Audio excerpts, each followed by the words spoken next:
it to you. Leave it. Where are you gonna go? Nobody's going nowhere. I told you not to come around anymore.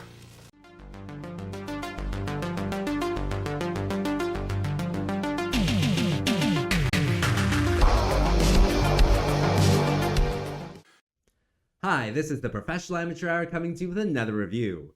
This week, I checked out Blazing, and this 2001 film was directed by Marco Antonio Miranda and stars Fat Joe, Paula Roth, and Angie Martinez, among others, of course. So what is the story of Blazing? Well, with this one, there's lots going on, so it does have kind of a complicated story. Though if I was to simplify it, it's kind of about this guy, and he's a gangster, and he kind of hires himself out to the gangs to do, private investigation or bodyguarding or whatnot. And so he's kind of tasked with checking in on the son of the police chief. And so he does that, but the police chief's son is in love with the gangster's daughter. So they can't be together, of course, and there's lots of kind of fights over this type of stuff. Along the way, though, the gangsters are trying to get investors for their organic hydroponic cocaine business. So they're setting up meetings, going to meetings, trying to convince people to invest. And yeah, that's kind of a lot of stuff going on in this one. So what will happen though? Well, for that, you gotta watch the movie and find out. All right, so let's talk about Blazing.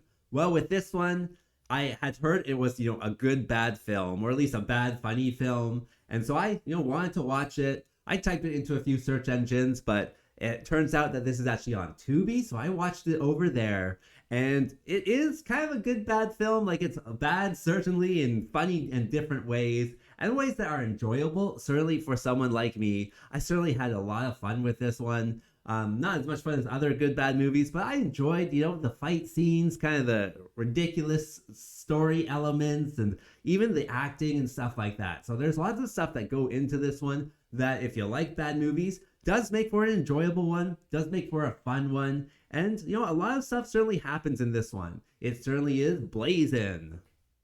In addition, I had heard kind of some of the acting was a highlight of this film. And I gotta say, I was not disappointed, that's for sure. The acting is just so cheesy in this one that they're really just chewing up the scenery. There's one woman, Paula Roth, I had heard she was kind of like a standout performance. And she is, certainly, for, a variety of different reasons. Her character is just yelling and screaming the whole time. So once she starts yelling, she never stops. And I did enjoy that. She is the gangster kingpin, and she is just wacky and crazy the whole time. And so I really did enjoy that. I did enjoy seeing Fat Joe in this one. Welcome to 2001, right? Where Fat Joe is in movies. So, bringing it all the way back to then, and just a variety of different kind of actors do, I think, a good job for what this movie is trying to do. I also enjoyed all of the fights, and certainly they have lots of gunfights in this one, and they all work for what they're doing. They're pretty good, actually. There's also some kung fu and kicking and stuff like that. And the main guy, he does a good job. I think the character's name is Victor. And so Victor's, out there doing a variety of odd jobs for these gangsters, and, bringing in some moves too. So that's good. I would say, what else? It just all kind of comes together to be kind of a wacky movie, certainly. Oh, the music, again, it's straight out of 2001. It's definitely got a very kind of 2001 feeling to it. It's got a song, it's blazing, so every so often it will just start up and be like, oh, it's blazing in here. And it's just a lot of fun, like all over. Certainly very dated, it's into that 2001 hip-hop culture and stuff like that. But does a good job at being bad. It does a good job at being wacky. And I gotta say, I enjoyed it because of that. What else can I tell you about this movie? I don't know. I just watched it on a Friday night. I figured, hey, it's blazing. So I opened a Bev and, I had a Bev while watching this. Probably made it more enjoyable. I certainly laughed quite a bit at this one. There's just some scenes that are just, very easy to laugh at. Lines that are easy to laugh at. And a lot of things that just are funny for, a bad movie lover. So it works for, certainly this type of audience, or like my type of audience. So I enjoyed it.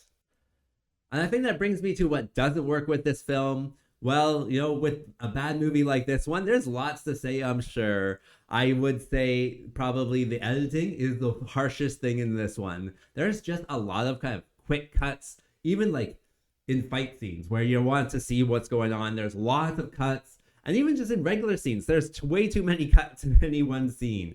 So the editing is certainly something. Other than that, it's very 2001, so the film quality is not as good. I know I'm just watching it on, Tubi, and what's the res like usually? It's not the highest, certainly. But, you would have liked to have seen something better with that. And yeah, it's just, a cheesy, corny hip-hop movie from 2001. Like, it's exactly what you would expect. And it's just sometimes even worse, right? But that kind of makes it for that fun quality where, like I said, I just was cracking up at some scenes. So yeah, it's not for everyone, certainly, but for those who do like this type of stuff, this one is for you. As for a recommendation, well, yeah, bad movie lovers, turn this one on. It's on Tubi, so it's there for you. You just have to watch some commercials. But yeah, it's a fun movie to watch if you like bad movies. As for a rating, well, ultimately it was hilariously bad, so I'm going to give it a 3.4. And with that being said, I think that's all I wanted to say. So like and subscribe, and I'll see you next time. Peace out.